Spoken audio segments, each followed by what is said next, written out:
It's generally assumed that Paul Rudd's Scott Lang, the superhero otherwise known as Ant-Man, is set to play a huge part in this year's Avengers Endgame. That being said, the way the movie's first trailer was presented in December of 2018 seemed to suggest he'd emerged late in the movie to save the day. However, there's a theory that he was actually in several of the earlier scenes in the trailer, but hidden from view of the audience, and this video will explain why and how that theory came to be.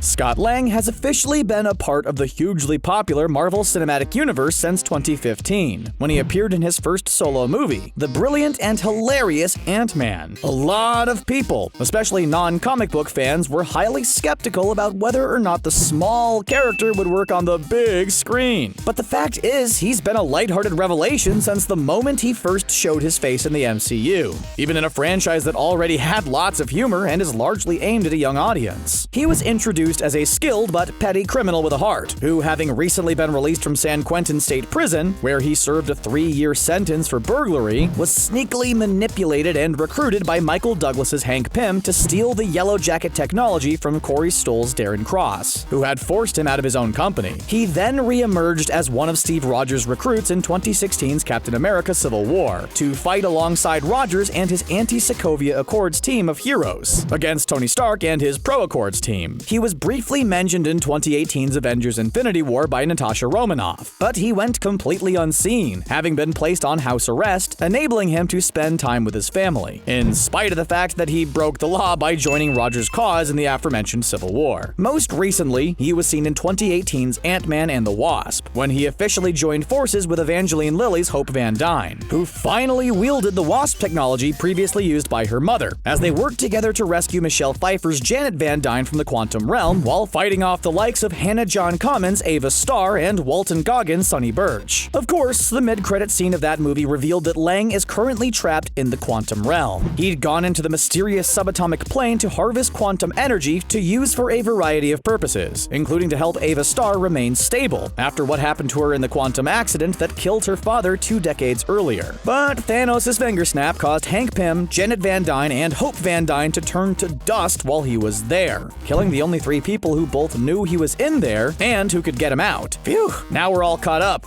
No need for the movie rentals. Now, we know he manages to make his way out of there, presumably by going into one of the time vortices that Janet Van Dyne specifically told him to avoid, because he's definitely appearing in this year's Avengers Endgame. We'd already known that for some time, but the recent first trailer for the epic sequel to Infinity War confirmed it, as Lang appeared right at the very end of said trailer, much to the surprise of Chris Evans, Steve Rogers, and Scarlett Johansson's Natasha Romanoff. Lang is expected to be one of the MVPs when it comes to undoing what Thanos did in Avengers Infinity War, and he'll be a much-needed source of laughs and smiles in a movie that will be dealing with the aftermath of the most devastating incident in the history of the MCU. He's the only surviving hero in the franchise who's familiar with the quantum realm, other than Captain Marvel, but we don't know enough about her yet to speak about that in much detail. Therefore, he'll probably inform the likes of Steve Rogers, Bruce Banner, Tony Stark, and Thor about the fact it can enable people to traverse time, which will allow the heroes to travel back in time to prevent the Mad Titan from ever collecting the Infinity Stones in the first place. And the quantum energy he harvested in Ant-Man and the Wasp could come in handy as well. And he may have actually been in the Avengers Endgame trailer a lot more than you thought. And that's what this particular theory is all about. Ever since he survived the Decimation, whether that be because of the fact that he was in the quantum realm or simply because he was part of the lucky 50% who weren't culled by it, it's been clear that Scott Lang would be a hugely important character in the 4th Avengers movie. And the fact that he was essentially used as the zinger of that first trailer really hammered that fact home. He turned up after the trailer revealed the movie's title, outside of what appeared to be the Avengers headquarters in upstate New York, with the very distinctive brown quantum tunnel van that had been used to send him to the quantum realm in that Ant-Man and the Wasp mid-credits scene. He was shouting at a security camera, demanding to be let in,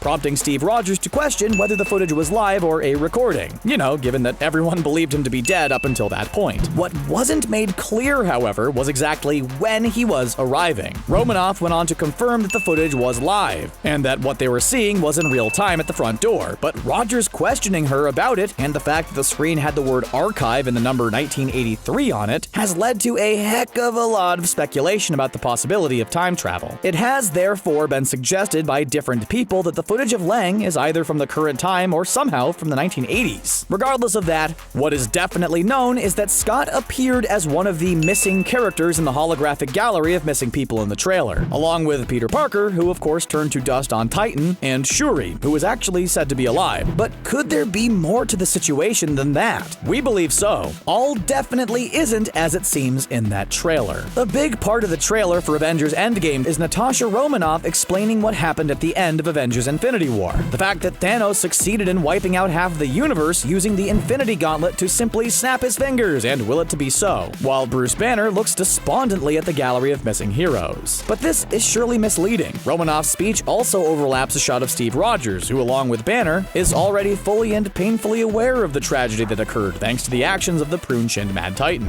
Therefore, surely there is a mysterious person off camera having the situation explained to him or her. Someone to whom the whole thing would be a mystery, and who's a better potential candidate for that role than Scott Lang? Nobody would be the answer to that question. Absolutely nobody. It would be pretty pointless explaining the situation to individuals like James Rhodes, Rocket, or Okoye, for example, who were all present in the Battle of Wakanda when characters they knew started disappearing. And although Tony Stark was off the planet when the decimation took effect, he's all too aware of it, given that 5 out of the other 6 people he was with turned to dust. Clint Barton might feel like he's an option to have the whole thing explained to him, given that he was absent from the fighting in Avengers Infinity War, but the fact he's believed to have watched his wife and kids disappear before his eyes would rule him out as someone who needs what happened explaining to him. With that in mind, it's extremely reasonable to theorize that in typical Marvel Studios fashion, the Avengers Endgame trailer isn't presented in chronological order, and the end scene in which Scott Lang appears is actually a scene from the beginning of the actual movie, just before he has the decimation explained to him. It's also reasonable to assume that Scott Lang's appearance as part of the missing gallery could have been edited into the trailer, but not appear in the movie itself, because if he's made his return by the time the gallery is shown, he would no longer be considered a missing person, obviously. Marvel Studios is known to mislead fans with their trailers, even going as far to include complex CGI that ultimately doesn't make it into the final movie. Remember how we all thought the Hulk would be fighting in Wakanda, even though he didn't re-emerge in Avengers Infinity War after he was brutally beaten down by Thanos in the movie's opening scenes on board the Asgardian refugee vessel? It would undoubtedly make a lot of sense for the movie to open with Lang escaping the quantum realm, likely via the usage of a time vortex, then for his arrival at the Avengers upstate New York base serving as the scene in which both him and the audience are given a thorough explanation at what's happened to MCU Earth since Thanos erased half of all life in the universe. To put it bluntly, there's simply no better character to serve as an audience surrogate to have the information relayed to, because he's missed out on the direct aftermath of the decimation in exactly the same way that we all have. The same amount of time will have passed for him since the decimation as both you and I. There's also a sub-theory that suggests Rogers and Romanoff were surprised to see Lang outside their base, because he was already back with them. But what exactly could that mean? This year's highly anticipated Captain Marvel movie will introduce Skrulls to the Marvel Cinematic Universe, and we could see them start attempting to infiltrate the ranks of the heroes of the franchise on screen as early as Avengers Endgame. Could it be that Scott Lang had already returned to the real world and was in the next room to Rogers and Romanoff, but a Skrull, incorrectly believing Lang to still be trapped in the quantum realm, was trying to trick them into believing it was actually Paul Rudd's character? It would certainly explain Rogers and Romanoff's confusion. As interesting as that idea is, it's needlessly complicating things though, and in all fairness, it's probably a load of nonsense. Additionally, there have been several theories about Scott Lang being present at past MCU events that we didn't think he was involved in, thanks to his ability to shrink to tiny size as Ant-Man and remain relatively hidden. And it could be that he's literally in the trailer for Avengers Endgame, but too small to see. But again, this is just a silly extension of the theory that he was in the scenes shown in the trailer, but simply out of shot. It should be noted, of course, that all of this speculation distracts from what is undoubtedly a much bigger point when it comes to Avengers Endgame. And it's the fact that all of this happens very early on in the movie. Fans have actually theorized that the trailer doesn't show anything beyond the first 20 minutes. And if indeed Scott Lang's arrival is the catalyst for the explanation of everything that's happened since the previous movie, that would certainly make a lot of sense. The only part of the trailer that people are claiming could possibly come later in the movie is the reveal of Jeremy Renner's Clint Barton as the sword-wielding Ronin, something that will see Natasha Romanoff travel to Japan to recruit her old friend to join the other heroes in the fight back against Thanos. If that particular theory about the trailer only showing scenes from early in the movie turns out to be true, nobody should be too surprised, given the strong expectation that Avengers Endgame will have a convoluted plot that will involve abstract concepts like time travel, the quantum realm, magic, Infinity Stones, milestones, and a truly mind-bogglingly huge cast of characters, any setup scenes will have to happen quickly to allow for enough time to dig into the really meaty aspects of the story. And a nice, lighthearted scene involving Scott Lang could be exactly what the Doctor ordered to kick things off. If we go by the marketing campaign that was previously carried out for Avengers Infinity War by Marvel Studios, we could be due to be given a second look at Avengers Endgame at the start of February, during the Super Bowl. Although if that happens, it will obviously be a shorter TV spot rather than a full-length trailer. Then we should get a second trailer with the release of Captain Marvel in March, as if that movie wasn't exciting enough a prospect in itself, as it's common practice to pair MCU trailers with MCU movies. Once both of those potential sneak peeks have been made public, we should have a much clearer idea of what Avengers Endgame will be all about, and indeed what part Scott Lang has to play in it. To put it mildly, we really can't wait to know more about Endgame, and we bet you guys feel exactly the same. It's going to be freaking awesome!